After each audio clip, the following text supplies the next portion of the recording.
Okay, since I am the only one in CPR today, therefore I'm very happy to welcome Somjita Laha, who is going to talk to us today on cleaning it up, the effect of state intervention on informal solid waste network in India. Of course, this is a very important topic, and we are very happy to have you with us. I'm trying to look at which number of CSH CPR urban workshop it is, but it's not anymore written in the mailer. 133. 133. So the series continues and is very vibrant. And Somjita is a fellow at the Institute of Human Development in Delhi, and she completed a PhD on informality in electronic waste from the University of Manchester. She was also a postdoc fellow in the University of Wits University in Johannesburg, and she's been trained in economics from Jawaharlal Nehru University, and she got a second MA in development studies from the International Institute of Social Studies. And as most of the scholars who work on waste, she's of course interested in interdisciplinary research, because waste forces us to think in terms of political economy, of global value change, and also in this case urbanization and informalization. And she's also worked in the development sector, so I guess this perspective most probably also inform your work. Somjita, I think you can share your screen. Do you want me to keep my video so that you don't speak to a wall? I don't mind doing it, otherwise I switch it off. Sometimes it's as you like, really. We can't hear you. You need to unmute yourself. Yeah, sorry. I said it's fine by me, because once I start sharing my screen, I'll be only able to see the PowerPoint. So yeah. Okay, I also forgot to mention that you have the question and response section for all those who want to ask questions along the line. So what we do after Somjita presents, you can take 40 minutes, 45 minutes to present your work. We will try to, I will moderate using the Q&Rs, and if possible, if some people want to ask questions and have a good connection, we can do it also directly. But you can use this during the presentation. Thanks very much, Somjita. The floor is yours.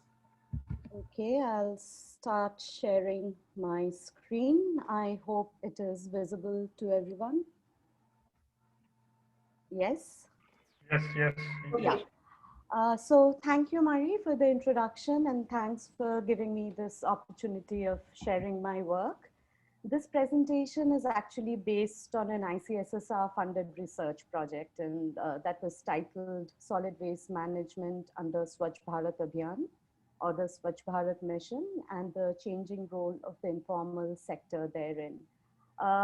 Before I start, I would like to acknowledge all the research associates and field investigators who have been engaged in this project in various capacities over time. So, primarily policymakers would look at solid waste management as an essentially technical expertise that does not require intervention from social scientists. But I hope this research, along with others, will help to question that perception and that understanding. So we take off, yeah, just a second. I can't, yeah, right. Yeah, so we take off from the Swachh Bharat mission. That was, as we all know, it was a flagship cleanliness and hygiene program that was, it was a nationwide drive that was launched in 2014 with the main aim of cleaning up the environment through institutionalization of modern municipal solid waste management practices. The Swachh Bharat mission takes an active stand for formalization of waste processing with the objective of modernizing and or reforming the existing solid waste management system. The key solid waste management legislations that guide the domain of solid waste management are the Municipal Solid Waste Rules of 2000 and the Solid Waste Management Rules of 2016. And this 2016 rules are aligned with the broader objectives of the Swachh Bharat mission. And these interventions, these policy and legislative interventions, have serious and important implications for the entire waste ecology and institutions of solid waste management as we know it and as is being transformed slowly. This particular research foregrounds the informality in waste management and specifically investigates how the informal sector and informal waste actors will be included and integrated in the formalization and modernization drive under this Swachh Bharat Abhiyan or the Clean India mission. I will give a very quick and brief background of solid waste in urban India. Much of the audience here would already be familiar with this. But just to quickly take you through, waste from Indian cities have crossed 145,000 tons per day, according to the Ministry of Housing and Urban Affairs report in 2017. And the solid waste is a heterogeneous mix of organic or wet waste, what we know as the kitchen waste, inorganic or dry waste, which also includes recyclables and other hazardous materials, plus construction and demolition waste. Some part of biomedical waste gets combined here. And despite being an integral part of basic urban service delivery, and hence the responsibility of urban local bodies, the municipal solid waste management system has very poor service, infrastructure, and coverage. The municipality has limited, sometimes no role in door-to-door waste collection, and informal actors fill in this gap and provide this important service. Now, traditionally, the informal sector has been involved in all aspects of urban solid waste management, starting from collections, sorting, transportation, processing, and recycling. There are serious concerns regarding, the nature and the consequences of solid waste management as it is practiced. There is often indiscriminate and open dumping. The state of landfills are very poor. They're overflowing, they're unsanitary. We know of incidents of fires and accidents as happened, in Gazipur in 2017. In terms of processing technologies, it has been observed that the waste to energy incineration technology is largely ineffective in India due to the low calorific value of wet waste or kitchen waste, which forms a high fraction of the waste stream in India. And informal waste pickers have protested against such, installation of waste to energy incineration plants, since they would lose out on their livelihoods. And residents have also raised their voice against placing such incinerators in their locality due to the high levels of pollution. The research objectives that we set out with is first to map the flow of waste and actors in the solid waste management landscape. This is to particularly understand how the informal sector is currently integrated in this process. And second, to examine the implications of regulatory interventions on the waste network to understand how the role of the informal sector as well as other actors are changing under these regulatory regulations and policies. To this end, we have analyzed the different waste rules, 2000 and 2016, the Swachh Bharat guidelines, as well as the Swachh Survekshan report since 2015 or 16, I think. The Swachh Survekshan report is basically, this annual cleanliness and hygiene survey, which rank cities and also rural areas according to their adherence to the objectives of Swachh Bharat mission, and it's undertaken by the Ministry of Housing and Urban Affairs. We have collected primary data from 3 urban agglomerations of various sizes and that have different institutional setups for solid waste management. Sorry. The capital city of Delhi generates the highest level of municipal solid waste in India. We have also looked at the urban cluster of 6 small municipalities near Kolkata. These municipalities were part of the Solid Waste Management Improvement Project under the Japan International Cooperation Agency initiative. We have also captured Patna in our study, which is a tier 2 city, and has been a consistently poor performer according to Swachh Survekshan. It has actually been labeled as one of the dirtiest cities in 2020.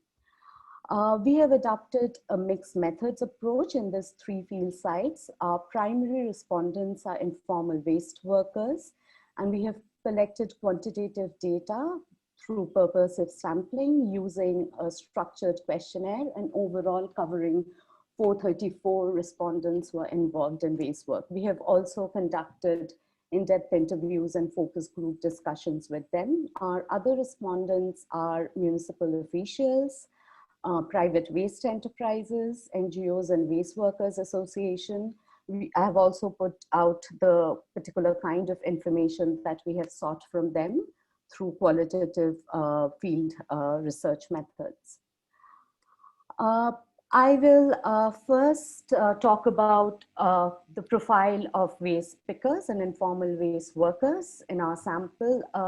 I cannot claim that this is, representative of all waste workers, because we did not do a random sampling. It was purposive, through which we connected and reached out to areas and actors involved in waste work.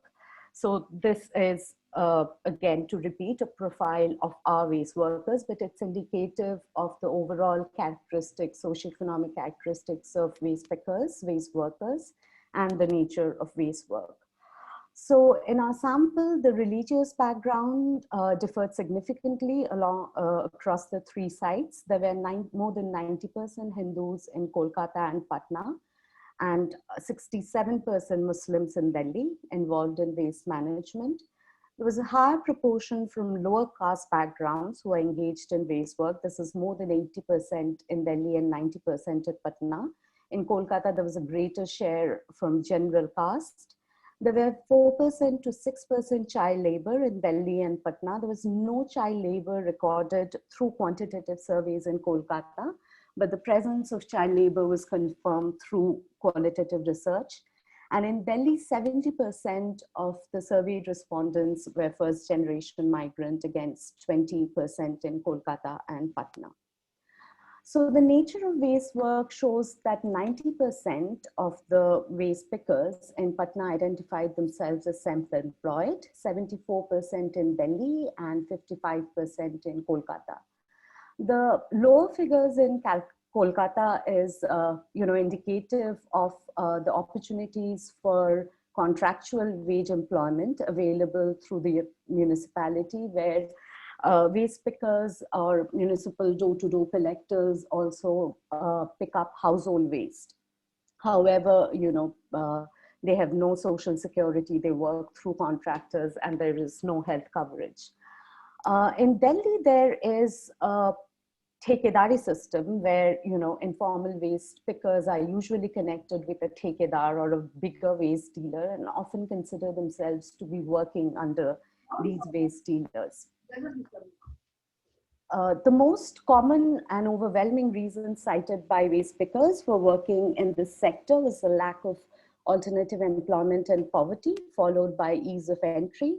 Family and caste background, which is an indicator for historical social stratification and concentration of certain caste groups in waste work, also was mentioned by a substantial proportion of respondents. The percentages are given on the slide. 23% of all workers surveyed said that they had faced social stigma. The figure was much higher in Patna compared to the other waste sites.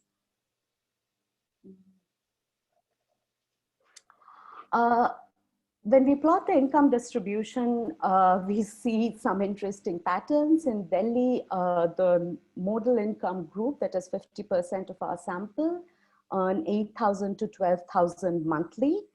In Calcutta, 80% of the respondents earn between 5,000 to 8,000 on a monthly basis. And in Patna, there's a clustering between 2,000 to 5,000 and 5,000 to 8,000 for 1/3 of the respondents in every category. Although the average income of waste pickers is higher in Delhi, there was a lower proportion of workers saving in Delhi. Also, borrowing and debt was quite common among the waste workers, and borrowing was mainly for the purposes of consumption, medical treatment, and social occasions, and borrowing was entirely from non-institutional sources. So much of the credit would be sourced from informal networks of friends and families, and also waste dealers who would extend loans in times of need. So the waste pickers actually preferred to be associated with a waste dealer despite getting lower than market rate for their recyclables. There are various health and safety issues associated with waste work due to poor working condition, handling of hazardous waste materials, and also working on the landfills. Common ailments related to waste work are skin infection, digestive and respiratory problems, cuts from glasses, sharp objects, syringes, and animal bites as well. Almost all the waste workers across the 3 sites regularly required tetanus injection. A noteworthy finding was that protective gear like gloves and masks and boots were not used by more than 90% of informal waste pickers in Patna and Delhi, and only by 40% in Kolkata. For 76% of the Delhi sample, work-related accidents featured as a major drawback, and sorting in public places was found to be a problem for waste pickers in Delhi and Patna. And this implies a higher burden of storing and sorting hazardous waste in home, with 40% being forced to undertake such activities in their own residences. In terms of the challenges faced in waste work, for 40 to 50% of the workers in Delhi and Patna, availability of waste was an issue. In Kolkata, the share was similar among the non-municipal workers. Restrictions for waste collection was primarily faced from police and municipal authorities, residents, as well as security guards.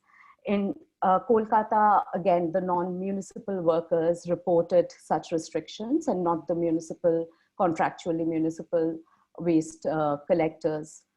Approximately 2/3 of all the surveyed workers identify low income, and around half of them consider heavy workload and long work hours as major drawbacks of waste work. Competition has increased in waste work in the recent past. For us, the recent past was 5 years, and a small but non-negligible proportion of the respondents had identified less access to waste in the recent years, which may be related to the new institutional arrangement after Swachh Bharat Mission and the 2016 rules. A few snapshots from our field research. This is waste collection and transportation in Delhi. So we have a tipper truck at the Okhla, near the Okhla landfill. There's an open dhalao in East Delhi. There's a compacted dhalao in the New Friends Colony. This compacted dhalaos will basically compress and crush the waste into smaller volumes for easy transportation. And we also can see the smaller auto tippers depositing waste at the closed dhalaos. Waste processing in Delhi looks something like this. We have sorting going on near the Ghazipur landfill, sorting on the Okhla landfill. We have the Okhla compost plant, and there are pressed plastic bottles which would go into recycling, and these were some factories at Madanpur Khadar. In Patna, we can see assorted waste, tin cans on the top left, white plastics, also segregated. The waste picker housing condition in Kankerbagh is shown in the bottom left, and there is waste sorting going on in East Luhanipur in Patna. In Calcutta, there are, as I said, though the quantitative survey did not throw up any incidents of child labor, we have seen child labor through our qualitative research. This is Park Circus on the top left, where the waste workers or the waste pickers actually stay on either side of the railway tracks. There is sorting going on in Park Circus on the top right. There's waste sorting in Tangra as well on the bottom right. And on the bottom left is a tipper truck in Uttarpara. This is one of the municipalities near Kolkata that we have taken in our study. Okay, now I will try to map out the traditional waste network, that is a waste network without private companies. Okay, let me take you through this. So the entire waste management process comprises of collection, transportation, disposal and processing. And there is also recycling, which is predominantly mobilized by informal waste actors.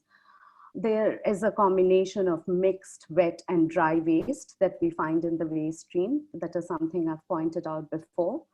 All the yellow highlighted actors are informal actors.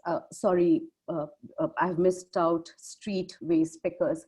Now the waste pickers are so named according to the source from where they collect waste. So there are street waste pickers, there are door-to-door waste pickers, transfer station waste pickers, or waste pickers who collect waste from secondary collection points, and also landfill waste pickers. Kabadiwalas and waste shop owners would buy waste from these waste pickers as well as from the waste generators like households and commercial establishments, and pass it along the recycling chain of waste aggregators, scrap dealers, and specialized suppliers to reach the recyclers. In this process of recycling, there would be secondary commodities designed from waste, and which would again, move into consumption and would eventually become waste. The blue highlights show the role of the municipality, and as we see, it's quite restricted in this traditional waste network. So there are municipal sanitation workers, whom we call Safai Karmcharis in Delhi, and they would pick up the waste from streets and parks and dump them in the secondary collection points. The municipal sanitation workers in Kolkata are also door-to-door collectors, but that is not the practice in Patna or Delhi. From these secondary collection points, the municipal transport vehicles would pick up the waste and transport them to landfills. From this landfills, again, the informal waste pickers would retrieve and salvage valuable recyclable materials, which will flow into the recycling stream. So we see that, the waste network, the solid waste management network, is dominated by informal waste actors. And typically the municipality or the private agencies on their behalf, we'll talk about the private agencies later, they focus on collection and and disposal, while informal actors also recycle and reclaim value from waste. So their work has a lot of environmental contribution through segregation of waste, extraction of recyclables, production of secondary items from waste, and also diverting waste from the landfills. Thus, the informal workers do not just simply retrieve economic value from waste, their work also has environmental value in terms of providing environmental goods and services. And there's a vibrant informal economy that revolves around waste work, waste trade, and transactions that provide livelihood for many. The informal waste pickers, the majority of waste workers occupy the bottom tier of the waste network and are often the most vulnerable and marginalized in waste work. Looking at the regulatory and policy changes in the solid waste management domain, we discussed the salient features of the municipal solid waste rules in 2000. These rules talked about establishing facilities for sanitary landfill sites, adopting measures for preventing air and water quality deterioration in landfills, and it also provides for engagement of private waste companies in solid waste management, but there is whatsoever no recognition of informal sector in the 2000 rules. The 2016 rules actually expand the scope of the 2000 rules and includes other stakeholders in the systems. They outline the responsibility of waste generators. It introduces user fines and fees. It talks about processing of organic waste through composting and waste to energy plants installation. The key point of departure of this 2016 rules from the 2000 version is its acknowledgement of the informal sector. And the rules clearly, admit the contribution of the informal sector in lowering the cost of municipality waste management, also in boosting local recycling industries and providing livelihood opportunities to many. The 2016 rules follows this hierarchy of solid waste management practices. I'm sure you know these. The most favored option is reduction of waste, followed by reuse, recycle, recovery of energy from waste, and finally the least favored option is landfilling and open dumping of waste. Through its acknowledgement of the role of informal sector in waste management, the 2016 rules and the Swachh Bharat mission talks of the integration of informal waste pickers. They mandate the urban local bodies to formalize informal door-to-door collections through registration and provide them with training and occupational identity cards. Also, waste workers associations, cooperatives, and SHGs should be promoted under this Swachh Bharat mission objective. So now we look at the changing configuration of the waste network with the entry of private players through the public-private partnership. Though this process started after the 2000 rules, it has recently accelerated from 2010. And here, along with the municipality and the informal actors, we see a new entity, the private waste contractors or businesses, who, as I said, enter into public-private partnerships with the municipalities and engage in different kinds of waste-related activities like collection, transportation, processing through composting or conversion of energy from waste. So while the informal players continue with their work, their access to waste has been reduced or has been reducing over time, but they still would continue, and they still are continuing to dominate the entire waste management ecology. And again, the recycling stream, which is represented by the bottom panel of the figure, is completely mobilized by the informal actors as well, like before. So now we analyze specific aspects of the solid waste management institution in India, starting with user disposal habits and the importance of segregation at source. It has been pointed, time and again, that segregation at source is key to a clean and differentiated waste stream, and it's imperative for effective management of solid waste. But unfortunately, the practice of disposing mixed waste without segregation at source continues due to lack of awareness. The residents complain that even if they do segregate at home, waste gets all mixed up at the dhalaus or secondary collection points or during transportation, because the municipal infrastructure is actually inadequate for handling segregated waste. The urban local bodies are also unable to ensure compliance for segregation at source, even from the bulk generators like commercial establishment. Despite the provision of penalty, it is very hard to detect violation and fine for littering and non-segregation. And there's also political interference in this regard, because the municipality officials point out that often the ward councillors are very reluctant to allow any kind of imposition of fines on their vote bank, basically. According to the private companies as well as the municipalities, residents, waste generators are unwilling to pay the user fees, and no successful model has yet been developed. But generators have been paying the informal waste pickers for door-to-door collection for a long time, and waste worker organizations argue that with waste pickers, a direct user fee model can easily be developed, provided they're integrated and recognized in the system. The key aspect or the feature of this current system of solid waste management is the drive for public-private partnership, which gives increasing role to the private waste companies.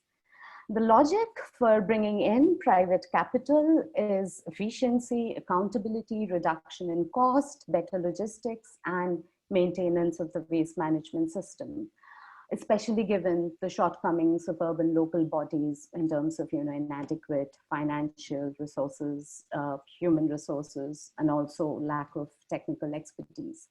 So the private contractors enter a PPP arrangement after an open tendering system where the lowest bidder, who charges minimum fees, is selected by the municipality and is contracted for collection, transportation, or processing according to the amount of waste that they are handling. The state is giving the land, the resources, that is waste, and private waste businesses provide the service, the technology, and the processing infrastructure. So now the municipality is largely acting in a supervisory capacity, and the private sector, the private waste corporates feel that the urban local bodies are ill-equipped to undertake scientific methods of solid waste management. And on the other hand, the urban local bodies point out that often the private contractors would violate the terms of contracts, their service would be unsatisfactory, irregular, and there is also outright cheating when private waste companies would actually mix construction and demolition waste with solid waste to show that they're collecting a higher tonnage or weight of solid waste. Over time, many private businesses, especially waste to energy, have stopped functioning. This is primarily due to, as I pointed out before, the higher wet waste fraction, which is not combustible, and the experience of public-private partnership has not been satisfactory in several cases, and we see many such instances in Patna. In terms of rights to waste and access to waste, the ownership of waste has been controversial with competing and contentious claims by informal actors, private companies, and urban local bodies on a single source. Now, ownership of waste has never been clearly specified because waste was never conceived to be of any value to anybody apart from the informal waste actors. And this claim of property right over waste has arisen from the recognition of waste as a resource. Solid waste is primarily seen as a property of the municipality, and thus the informal waste pickers is stealing waste. Alternatively, we can also think of waste as belonging to the traditional collectors, that is the informal sector. With the entry of private waste enterprises, two parallel and overlapping systems of solid waste management have emerged, which have reduced the access to waste for informal waste pickers. And this is what I portrayed through the second figure, how these two systems are working in conjunction. So the 2016 solid waste management rules have accorded legal space for informal waste pickers through integration. And the waste one activist who was a coordinator of a network of waste worker organizations said that for the first time the law is on our side. Before it was not. And the law mandates the urban local bodies to undertake survey to identify informal waste pickers, register them, and also distribute occupational ID cards. But there is a serious problem in implementation and lack of municipality commitment and expertise in this regard. Urban local bodies often randomly give identity cards to some waste pickers. Often, they would just give identity cards to anybody to score in Swachh which also gives points for integration of informal waste pickers. In Surveillance Report 2019, 84,000 informal waste pickers were registered into the mainstream. But the urban local bodies also set their own targets, and they would, stop registering waste pickers once their target is reached. In Delhi, they're known to be unwilling to register waste pickers above 50 years. The trainings that are given to waste pickers are yoga and beautician trainings, as pointed out by some waste organizations. Now, this identity card, which if and when the waste worker receives, does not carry any social security entitlement or institutional recognition. Having said that, it does have the potential to possibly reduce harassment from the authorities, like police persecution, but none of the waste workers in our survey had any identity card. Some ULBs have integrated waste pickers through NGOs and waste cooperatives for door-to-door collection. Private waste companies have also been asked to employ existing informal waste workers, but there are very few waste workers associated or working for private waste companies. I mean, the labor absorption, the labor requirement and labor absorption in private companies is very low due to highly mechanized systems. So how can we think of moving towards an inclusive solid waste management system, given this research, and what are the challenges therein? Now, to start with, the responsibility of designing and operationalizing a scientific solid waste management system has rested with the local governing agencies, the municipalities, the urban local bodies. But to address the gaps in the existing institutions, the PPP, the public-private partnership model, has been developed, which brings in private capital and private waste businesses into the system. Now, this PPP model is essentially a transfer of municipality responsibility of waste management that actually overrides informal actors who have been the traditional waste managers.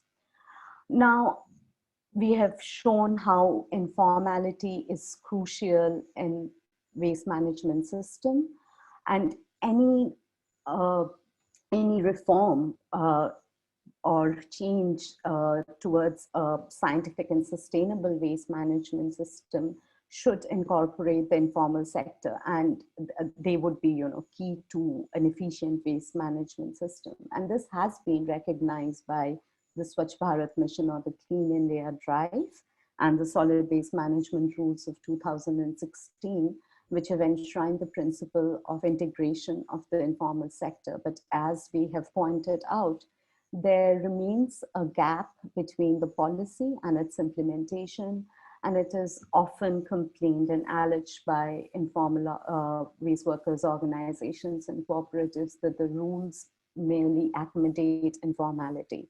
So whatever is good is on paper. What translates into practice is quite different. It's sometimes displacing and depriving the informal waste workers from their livelihood. However, we must acknowledge that, informal waste work in its current form reproduces very precarious, hazardous, and stigmatized livelihoods. While it is not a solution to replace precarity by impoverishment, by depriving them of their livelihoods, informal waste work should also not be valorized and romanticized. And when we talk about integration, it has to be understood in a wider context, and meaningful integration should come with adequate remuneration, better working conditions, and social acceptability of waste work. The state has to play the leading role in facilitating such a transformation, and to imagine, constructively imagine a holistic waste management system. What we see from this research is that the foundation has been led by some recent policies and programs, but translating it into practice remains the challenge, and the specifics of effective integration of informal waste workers still needs to be figured out.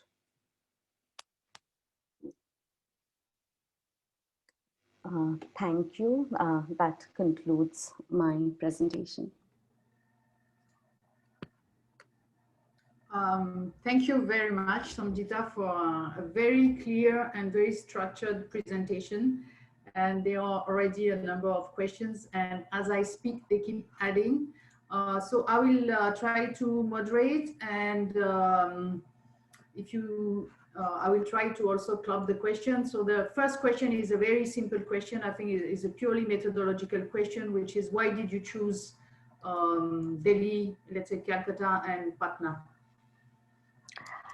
So as I said, we wanted to look at, the reason for choosing these three sites for field study was to bring in different sizes of urban centers and that have different institutional arrangements for waste management. So Delhi is the capital and generates highest municipal solid waste management every day. It was an obvious choice. Patna, being one of the dirtiest cities and an emerging tier 2 city, was also quite obvious.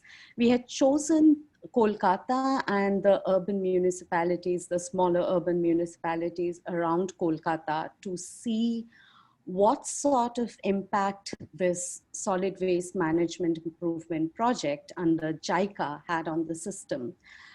Sorry, I should also point it out here that this project started in 2010. It finished around late 2016. However, when we visited this place, we did not see any stark impact of the project on the current waste management practices. There were segregation at source going on during the project. However, residents have reverted back to their old habits of disposing unsegregated waste. Okay. I'm looking at the series of questions and see if I can club some of them together. Okay, another technical question. Let's take Lauren's technical question because there are some more substantive question, which is, how did you calculate the percentage increase in competition in waste collection? This is completely from the response of the waste pickers. So we asked them that, do you consider or what has been the change in the level of access of waste, and are there more competitors in waste collection? So it was just a simple question, and the answers are basically calculated from the percentage that we derive from the perception of the waste pickers. Right. Okay, there's a series of, thanks very much. There's a series of questions related to the social characteristics of the waste picker that differs between the three cities. So part 2 is asking whether these links between caste and migration, and especially the difference between Delhi and Calcutta, if you can say something about it, and what does it mean according to you?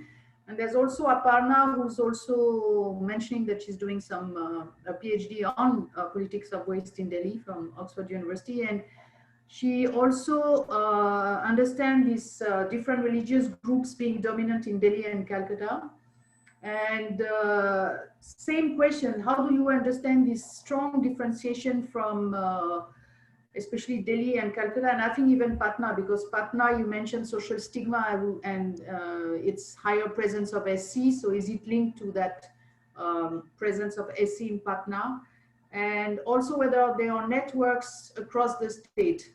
For instance, it seems that Aparna finds that in Bengal, there's a huge waste network, mainly from Muslim population across the state.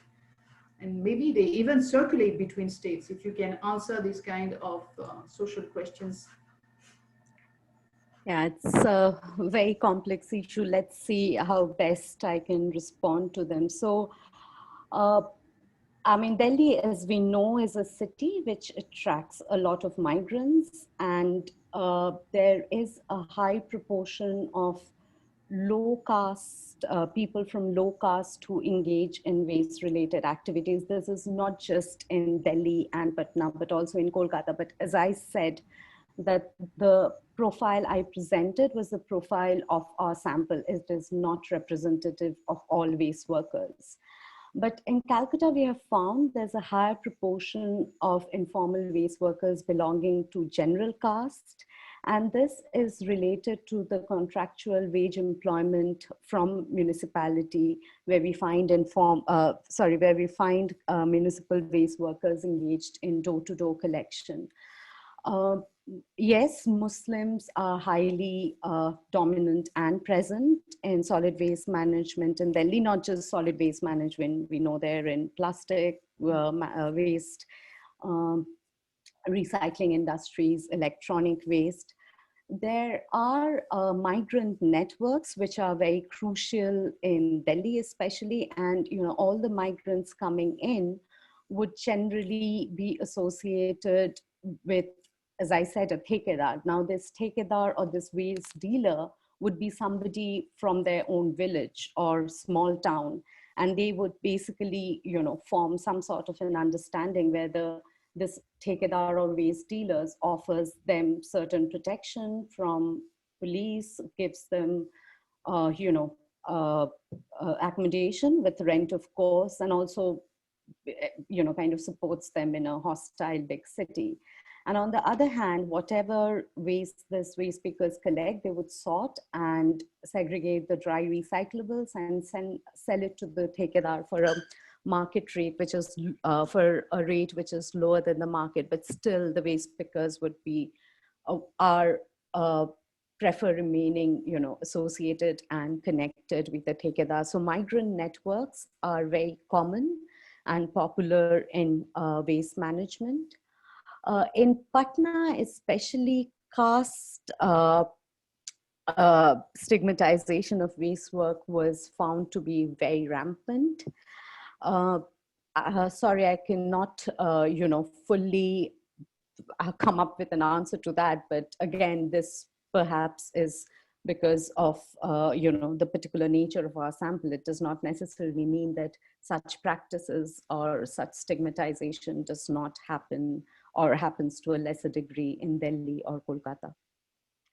Okay, just as a follow-up, when you talk of stigmatization, it's from the users or it's from, I don't know, the private companies, from the municipality? Where does this come from? Where do they express it? It's coming from? It's basically from everywhere. So the Kudawala, the door-to-door waste collector who comes in are treated pathetically by the residents and resident welfare associations. I mean, yeah, I have, when I've interviewed informal waste pickers, they've said that, we are collecting your waste and we're managing your waste and you're treating us like dirt. One person was very surprised. It was like, nobody talks to us for so long. Why are you talking, really? The police continuously, the police harassment was much higher before. And, informal waste pickers, especially who collect from streets and public places, they would often go out very early in the mornings, like, 4 or 5 p.m. so that they can collect the maximum waste before the municipality sanitation workers come in. And also, recently the auto tippers or the PPP collection vehicles come in.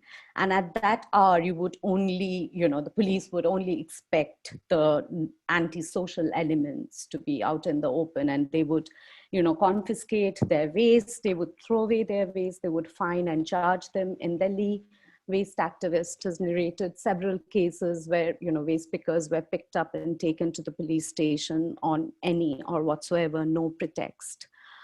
From the municipality as well, but that has hopefully reduced over time with this imperative for integration. But the municipal supervisors and the sanitary inspectors who look at specific aspects of solid waste management in their wards, and also oversee the dhalaus, they would not allow the informal waste pickers to come in and dump their wet waste. And now they have to, carry it for a long distance to put it somewhere else, or either they have to bribe these municipality supervisors or sanitation inspectors for, dumping the wet waste in these secondary collection points. In terms of integration in Patna, an official told me that informal waste because they do not want to be integrated. I mean, when we go, they simply run away. Even when we say that we want to bring you into the mainstream, they run away. And that clearly indicates the kind of, association or image that the informal waste workers have of authority figures. Right. Thanks very much for your very clear and detailed answers. Since you were mentioning the relationship with the RWAs, there are a few questions on the role of RWAs and whether they are able to improve maybe the role, because some of them are involved in waste management, in particular in Delhi. So what is your take on this? And there's somehow a related question. I'm just trying to club them together because... Yeah, that will be nice. Yeah, if you also can talk about maybe large establishments who, like condominium or large campuses, whether it's again private contractors or maybe it could be the association, the cooperative housing societies. So something on these other actors like RWAs, large condominiums, how do they do it? Okay, so in terms of Residents Welfare Association, my experience and our findings are quite mixed. So, on one hand, in Delhi, definitely there is a higher awareness among the consumers, the users, and the waste generators. And, right where I live in South Delhi, there is a wing of the Residents Welfare Association which kind of oversees waste management and sends out regular circulars regarding how to segregate waste, what kind of waste bags to put them in. There are also, in parks, there have been composting sites which were definitely not there 5 years ago. But I have also heard of other localities where, where the residents would vehemently oppose, segregation at source. So when a sanitary inspector had come, and this is also in South Delhi, this is kind of, I think 10 minutes down from my place. The sanitary inspector had come from the municipality to, promote and raise awareness regarding segregation at source. He was literally chased away saying that, we are not going to do this dirty work. This is the work of the municipality. We already pay taxes. There are these kurawalas or informal waste pickers. We are not gonna, soil our hands with our waste. In bigger, residential complexes or establishments, often they do not allow informal waste pickers to come in. Some allow, however. In Kolkata, we found out that informal waste pickers would, actually jump boundary walls to evade security guards and get into there. They have tie-ups with the domestic workers, with some of the security guards to basically, access the waste. In terms of better management of solid waste from this, larger establishments or residential complexes, I'm afraid I cannot know, but waste, eventually flows out, collects in these transfer stations or dumping sites and moves around the same chain. If there is a greater level of awareness and safer disposal practices, then I have not compared, as I said, bigger commercial establishments and residential complexes with others. So Mary Ellen kind of just, there's something going on with her connection. So I was wondering if you could talk about the process itself, because there are a lot of questions coming in. Okay, I can see one I want to ask. Did you find women waste workers in certain specific labors through, this is Rohini Tyagi's question. In fact, she also had another question on private companies. So I think we'll come to the private companies part later. So I was wondering if you could answer or address the question of women waste workers and any specific issues they faced. Yes, so there's no strict gender division in waste work. However, women would mostly be found in sorting and segregation activities, while men would go out to collect and practice waste trading more. However, we have seen both men and women in either and both these activities. Women waste pickers do face a number of issues, and this relates to what I pointed out before, that waste pickers, the street waste pickers who would collect waste from parks, streets, and open spaces, they would go out very early in the morning, and they have often faced undue advances and also sexual harassment. So women would be going out in groups. Some women would actually, ensure that they are accompanied by at least one male or two male colleagues for this purpose. Some women, at least 3 or 4 that I have talked to, have actually stopped picking waste, in the wee dark hours of the morning.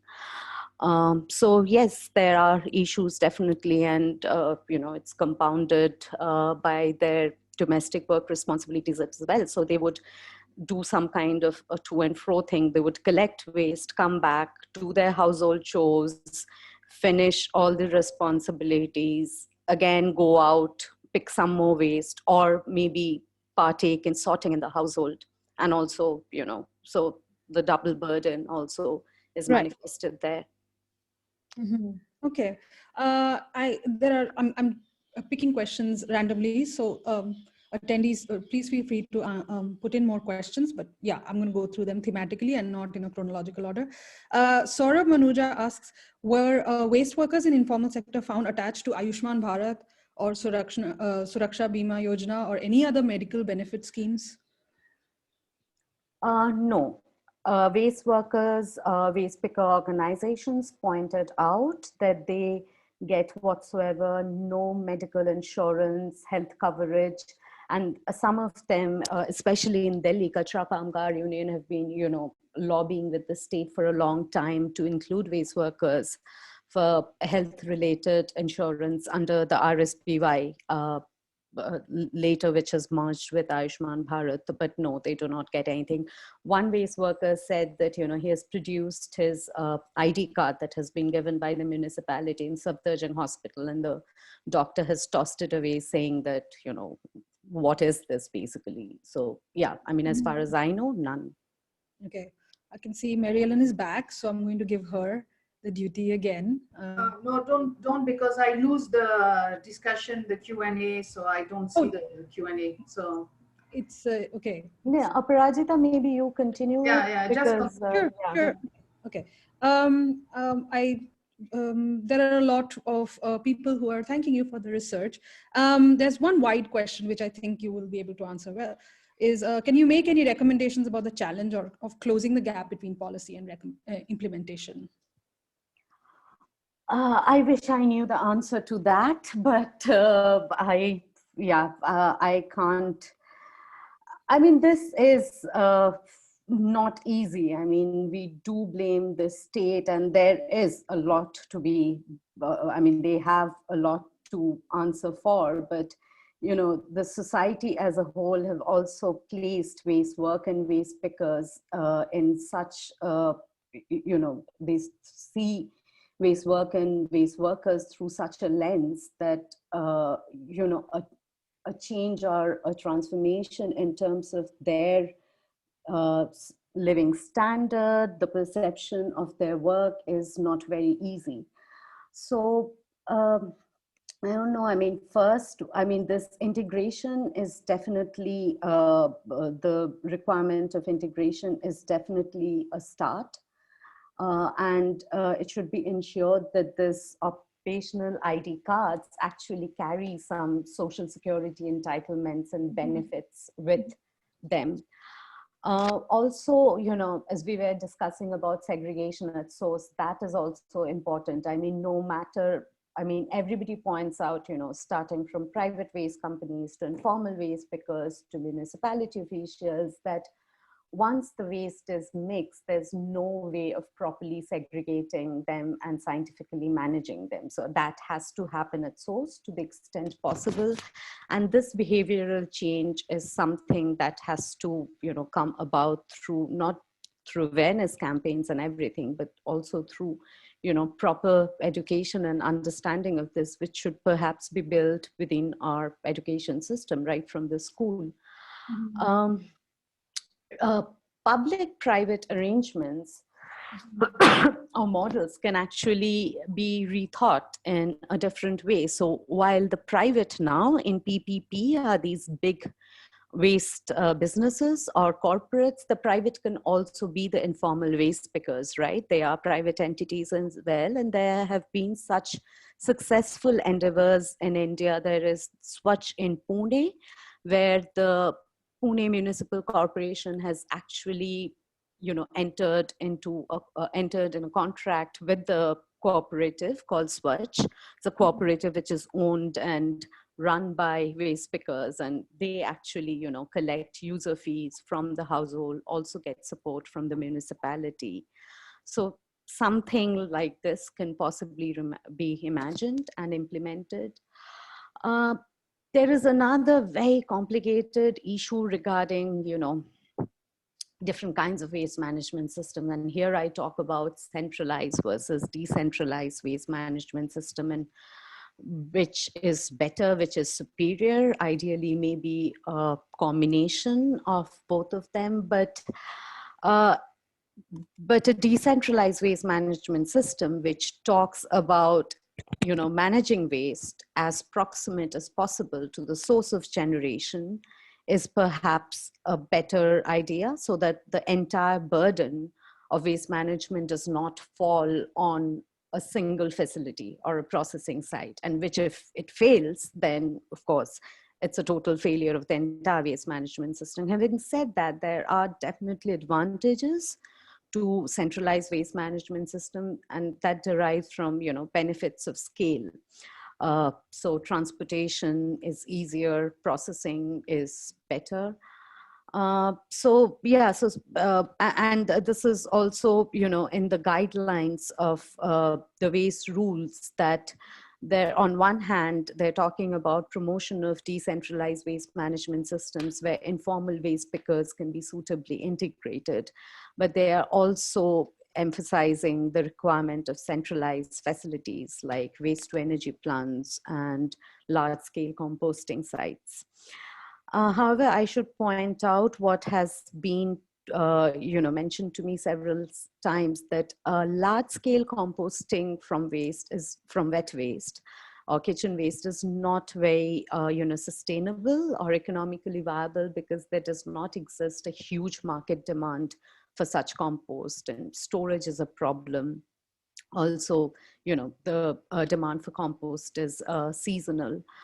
So in terms of composting, local initiatives, as I mentioned, composting pits and perhaps a residential complex or local parks is perhaps a better idea, which basically is decentralized waste management and not centralized in terms of a large composting plant.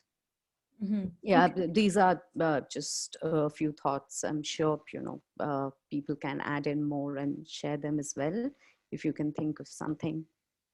Yeah. There's also, I think you've answered it, but Shraddha Jain asks about whether respondents, how did the respondents react to the new waste processing techniques, waste segregation? Did you think, did they have any strong opinion on what works, what doesn't work? A group of waste workers who were not tied to any organizations or any cooperatives were not even aware of the rules. They were like, what are these rules? The visible change for them were these, private tipper trucks or auto tippers, which would, come to their locality. But I mean, also something that, these private tipper trucks or auto tippers, they cannot come into every nook and corner. They would only come onto a big road or something. So that is the only visible change to them. And of course, the impact that they face is that their access to waste is reducing. As I said, they still collect the overwhelming majority of the waste produced, but it has definitely reduced over time. Also, in Delhi, some of the private waste companies have been, in South Delhi, especially South Delhi Municipal Corporation, they have been given the charge of maintaining the thalaw's or the secondary collection points. So when the transfer station waste pickers or waste pickers who collect waste from these secondary collection points would go there, they would be barred by these supervisors from the private waste companies. Some of them have been employed by, so they've been, Ramki has employed some in sorting. So Ramki operates in North Delhi Municipal Corporation, and they have they manage a sanitary landfill. What they claim is a sanitary landfill, but others point out is definitely unsanitary. And they also have a waste to energy plant, and they employ some waste pickers through a waste pickers cooperative. Also, the waste to energy plant in Ghazipur landfill, they also employ some waste pickers, but especially in Ghazipur, the waste pickers told me that work is not continuous or not regular in the waste to energy plant, and it fluctuates depending upon the availability of waste and availability of dry waste, basically. So oftentimes the plant would shut down, and waste workers would basically lose their pay for some months.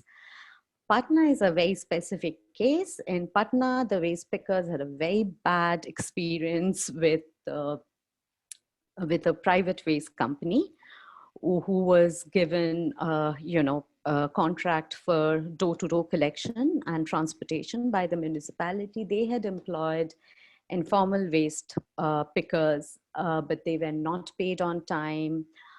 They were, the work conditions were horrible, and the municipality has basically withdrawn that contract sometime back in 2012, 13, or maybe even earlier, citing, unsatisfactory service delivery, also swindling of funds and everything. So, overall, the perception and the experience of waste pickers with the private waste companies have not been favorable. Mm-hmm. On a slightly different level, Shreya Bhatia was asking, can we really say that segregation at source is not happening, since the whole ecosystem of recycling in India is dependent on this practice? For example, paper, plastic, glass, etc.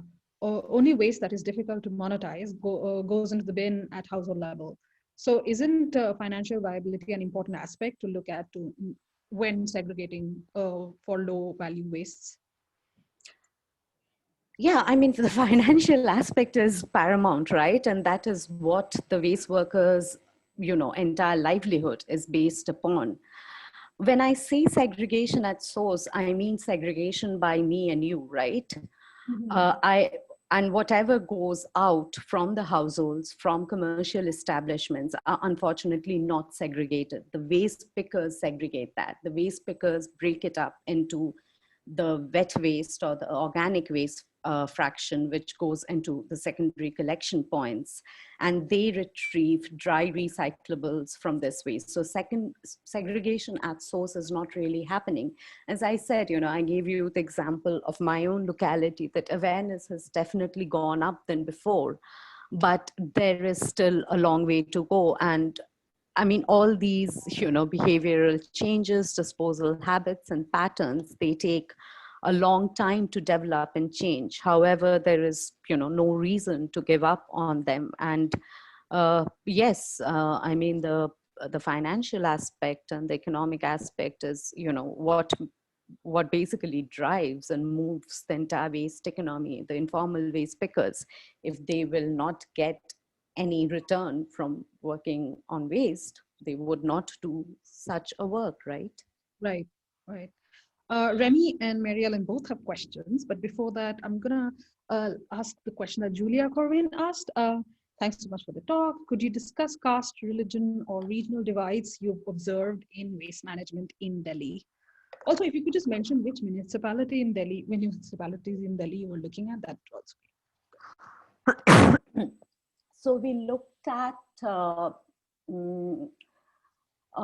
the municipalities in Delhi except the Delhi Cantonment Board, because they have their own specific system. And so of course it includes the North Delhi Municipal Corporation, the New Delhi Municipal Council, the South Delhi Municipality Corporation, and the East Delhi Municipal Corporation.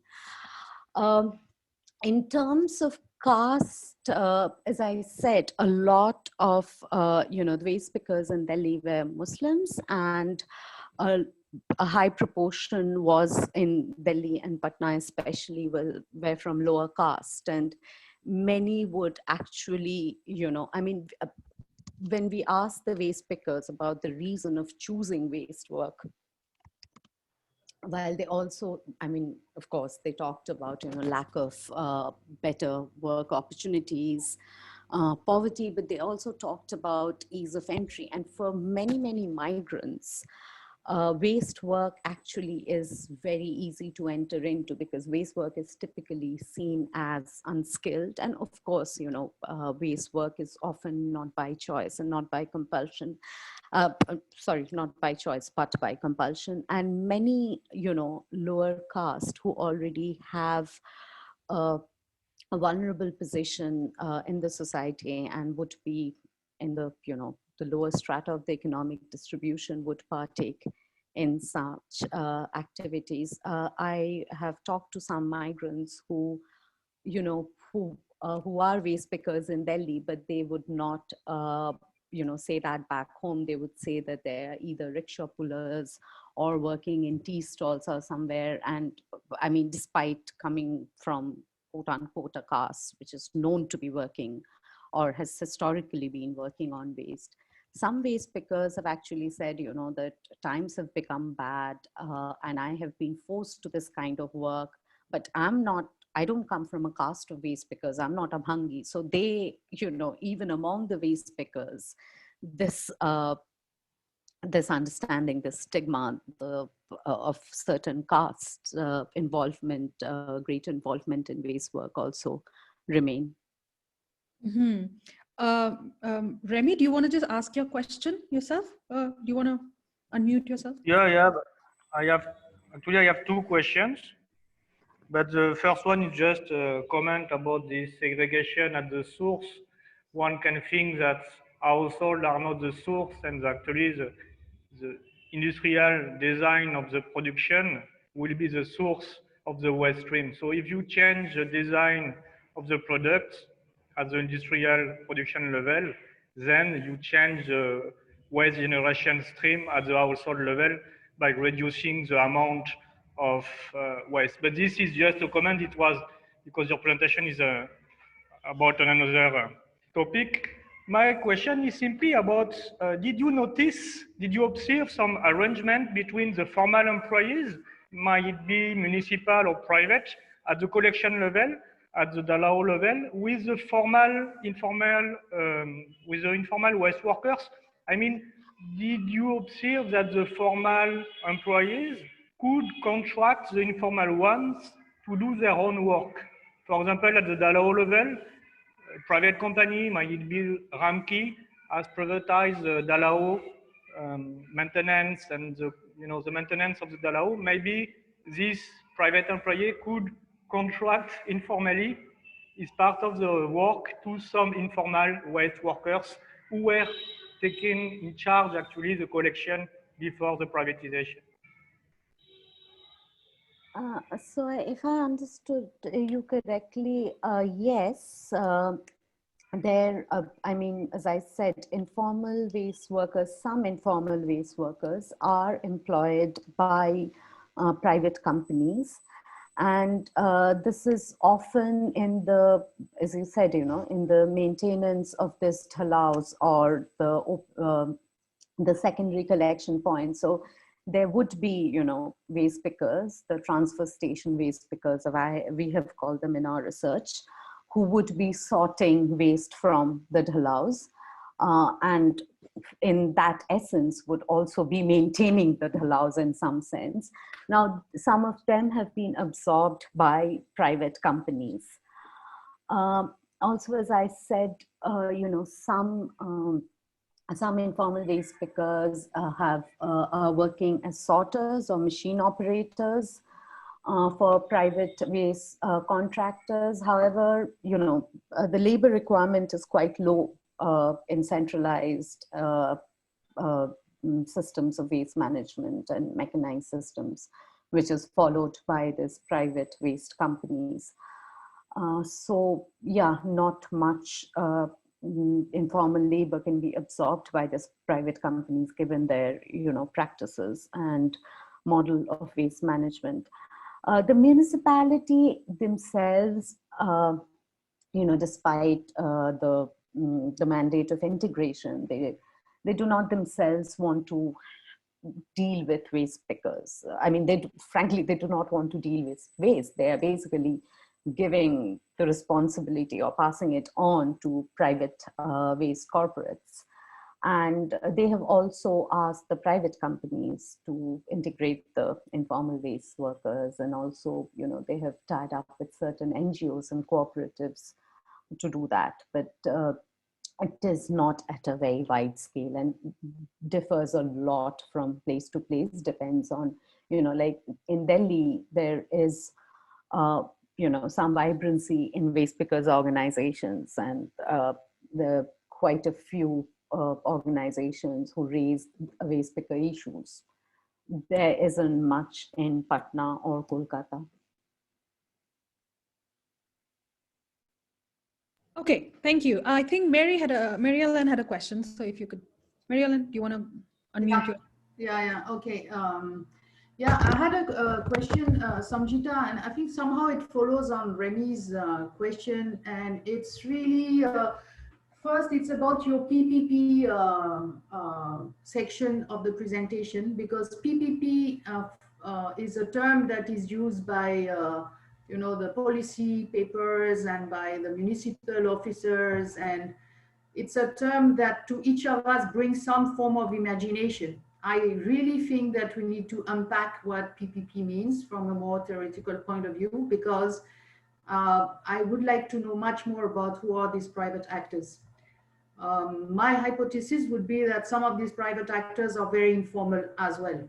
And the mapping you made, which kind of disconnected maybe the informal and formal, somehow I'm not too convinced about it. I think in a lot of sectors in India, the private sectors can be ranging from Ramki. Okay, Ramki is an organized company, will have a contract with a municipal corporation, but there will be a lot of private actors who are maybe not under contract. So I want you to give us a better idea of what are these private operators.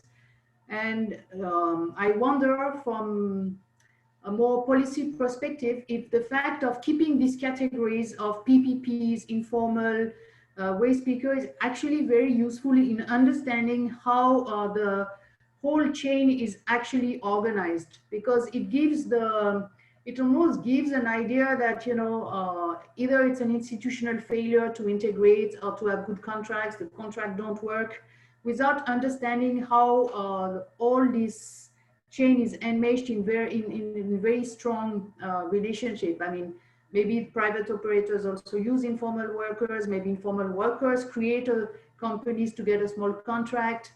I would like you to dig a bit more strongly into what is the sociology of this public-private partnership and these PPPs and private actors. So if you can give us an idea, I'm sure private actors would be very different in Delhi, Calcutta, and Patna. Yeah, that's a very interesting and thought-provoking question. Yes, we have looked into PPPs in some detail, maybe it's not as much as you are saying. I think you kind of missed that part of the presentation where I was talking about, how in PPP, the private can also be informal waste pickers. So the private did not necessarily be big waste companies and businesses. It can also be the informal waste pickers. And a possible public-private partnership can be entered with informal waste picker cooperatives and associations. Having said that, we have used PPP as the 2016 rules and as the urban local bodies use them. I mean, the only PPP that to my knowledge exists in India is in Pune, where the Swachh Cooperative of Waste Pickers have a contract with the Pune Municipality, Pune Municipal Corporation. Other than that, when I refer to PPP, as I said, it's mostly big waste, waste corporations. Why do we create these specific categories of informal, formal actors, private actors? I mean, private is both formal and informal, right? It's, it's not as if that stands to any question.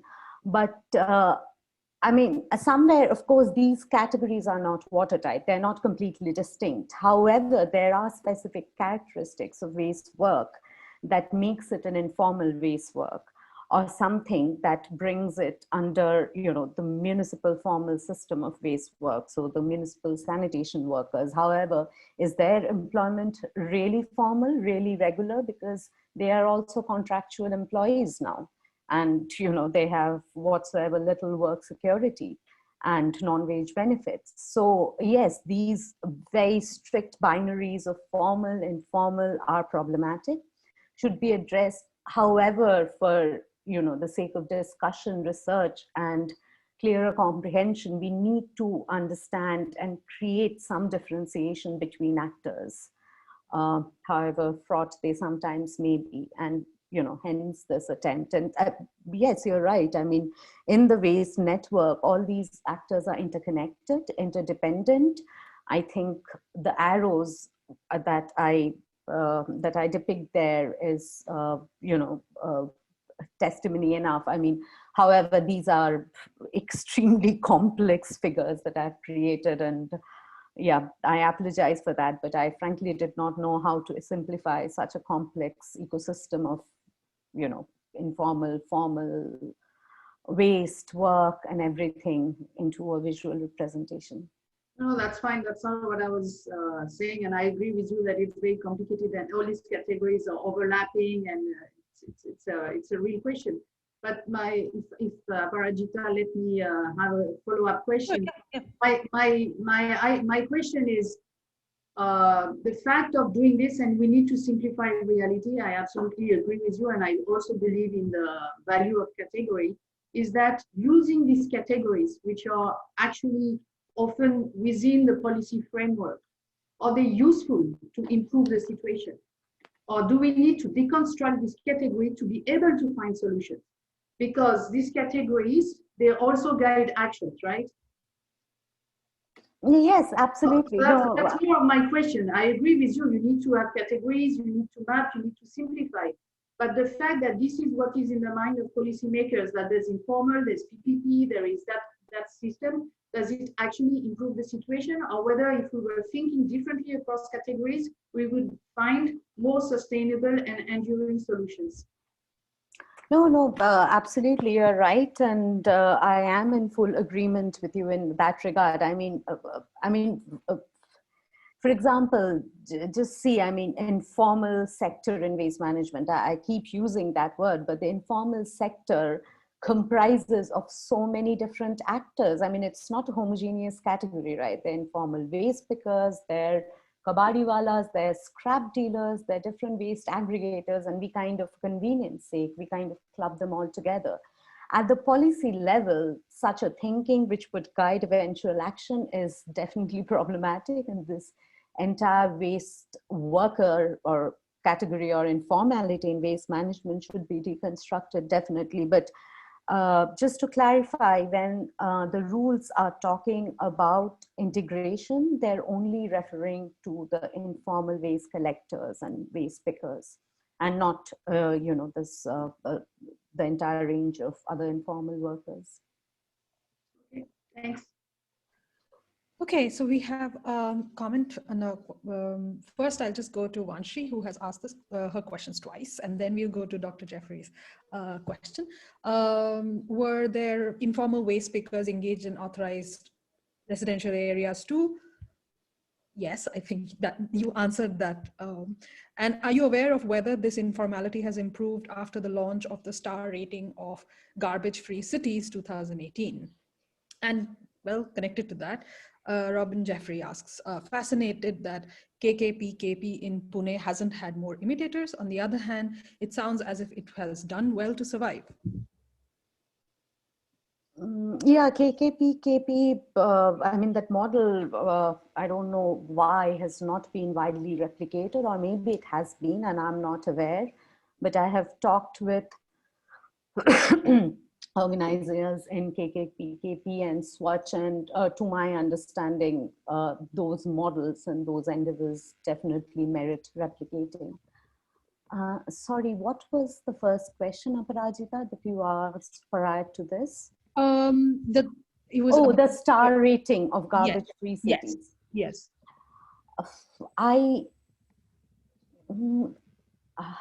Whether I'm aware whether this I'm not very sure I understand the question. Do you ask whether this informality has improved? Yeah, that's the question. I'm guessing she's saying program effectiveness, or if okay. I am, or the situation of informal work. Yeah, I am not frankly fully cognizant of that, and I'm not going to pretend that I know this very well. But as far as, you know, survection and the star rating of garbage-free cities is concerned, which forms a part of such survection, I mean, it has been pointed out that the methodology of such survection is extremely problematic. They are so points are given for, you know, multiple things. I'm not going into the detail. That can be a, you know, separate talk altogether. But points are given for collection, transportation. However, waste processing is not so highly ranked under survection. In fact, that is an overall critique of the municipal waste management system, that they just want the waste to be out of their site. Where it's going and how it's being finally processed, whether it's just being dumped into the landfill or not, is not really a concern. A waste picker from Patna, I was asking about, you know, waste processing in Patna, and he just said that waste is not processed in Patna. It's just, you know, moved from here to there and dumped. And yes, there is processing, if you would consider dumping in the landfill as processing. Apparently, some of that also happens with some cities who have ranked very high in the Swachh Survekshan. In fact, Indore, which has been backing the first prize since the last 4 years, since 2017, I mean, apparently Indore just displaces the waste from the cities to the outskirts, to the trenching grounds without proper processing. And this is from some waste pickers of Indore that I had talked to, who had come to attend a roundtable organized by waste pickers in Delhi. And also they have displaced the informal waste pickers as well, because, you know, they are an ISO, they deal with waste. So remove the waste, remove the informal waste pickers. However, what is the eventual fate of that waste is not very well known. Garbage-free cities, I mean, this is not completely related, but there's this, so I was talking to a municipal corporation in Delhi, NDMC particularly, and they said that they wanted to remove all community bins from their areas so that, you know, garbage is not visible. And I kind of fail to see the logic in that, because if you don't have the bins, where would you dump your garbage? And we would need spaces to dump our garbage. I mean, I find it quite unlikely that, you know, somebody would go and find the next allow to dump the waste there. So, yeah, I mean, garbage-free cities, it's kind of Right. mm, Yeah. problematic. I mean, there's going to be garbage. What are you going to do with them? Right. Right. Um, so Vanshi has a follow-up comment, which I'm sure you could follow it up. You can mail the speaker after the talk. Um, there is Parth wants to develop the question that Robin Jeffrey asked. Before that, there's a quick one that I want to ask here because it's a factual question. Even if the state formalizes the waste workers, would it be able to provide same amount of salary as an employed worker as they are able to earn today? That is around 20 to 25,000 rupees. Is that what the waste workers ask? So it's a question of whether if the state formalizes this work, would it fetch them the money that they are making now? See, I mean, even if the state formalizes waste work, they're not going to pay any salary to this waste pickers. They would still continue to operate like they're doing unless they are, employed by the private companies or the waste or the NGOs or waste worker cooperatives have a contract with the municipality.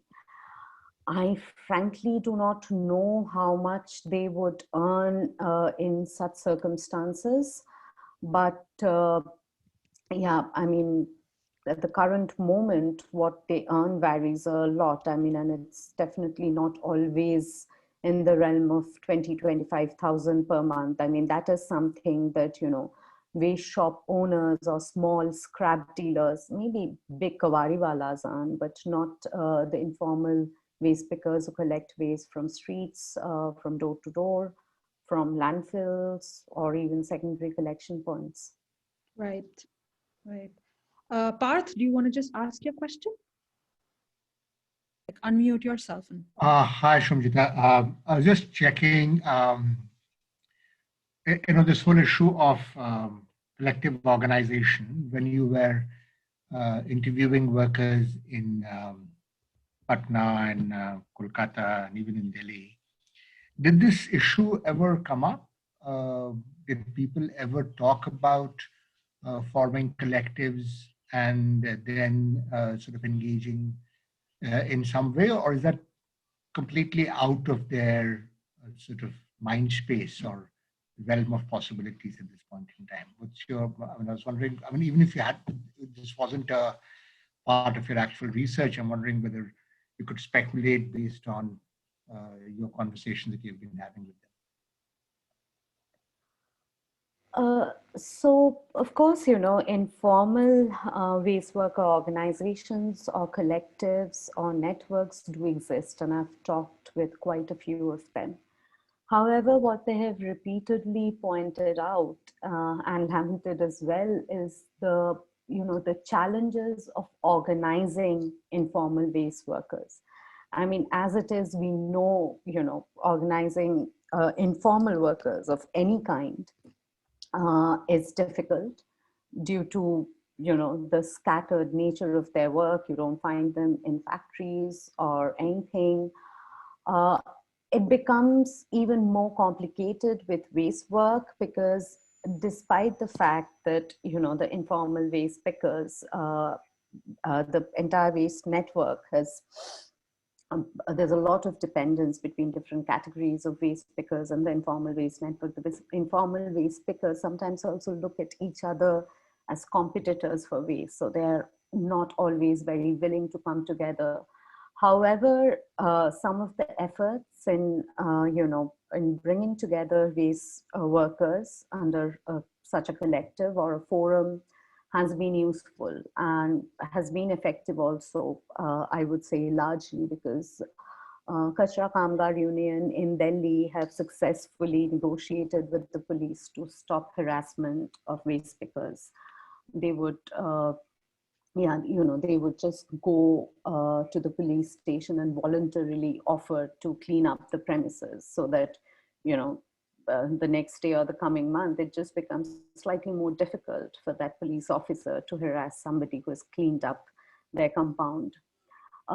In environmental groups and activists have connected with some waste picker organizations, especially and they have rallied together to raise their voice against waste to energy incineration technology, which is a very harmful technology. And I did not talk about, there was also no scope to talk about the environmental repercussions of that technology, but with different perspectives, the waste pickers from the perspective of losing their their livelihood and their right to waste, and the environmental activists from the perspective of environmental pollution and harm have joined hands in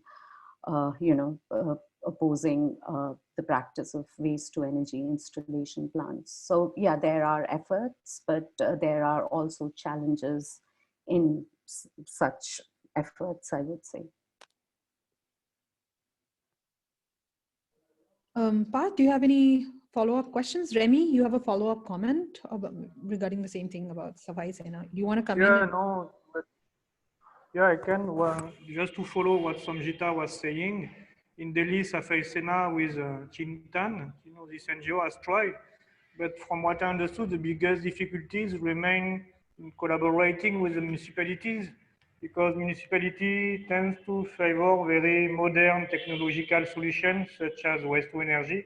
With waste to energy, you need to privatize the stream, the flow of waste for incineration. And in that case, all this waste picker and recycling economy is not into the picture. So from what I understood, it was difficult for the Safai Sena not to really to organize themselves.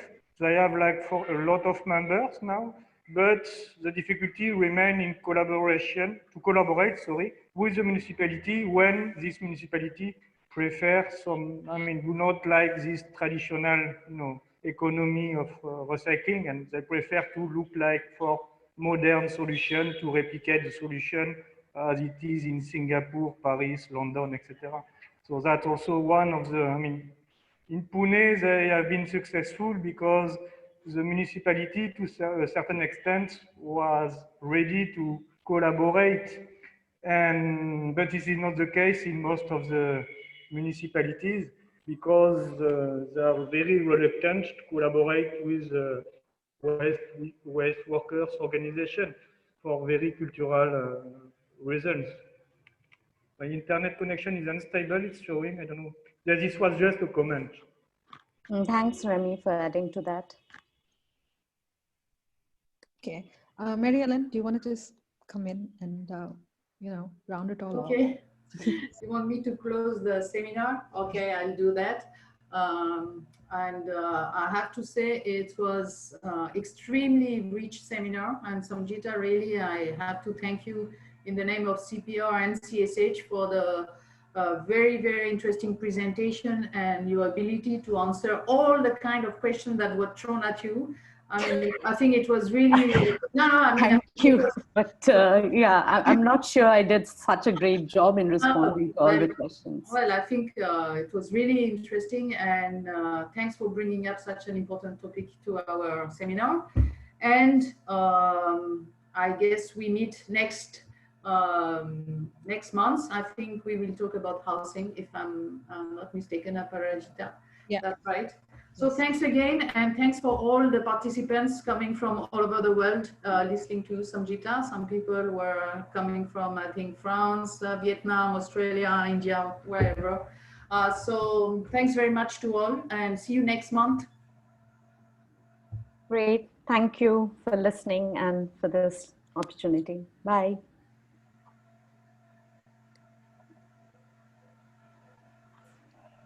Bye-bye. Thank you. Sima, I think you're the one who closed down the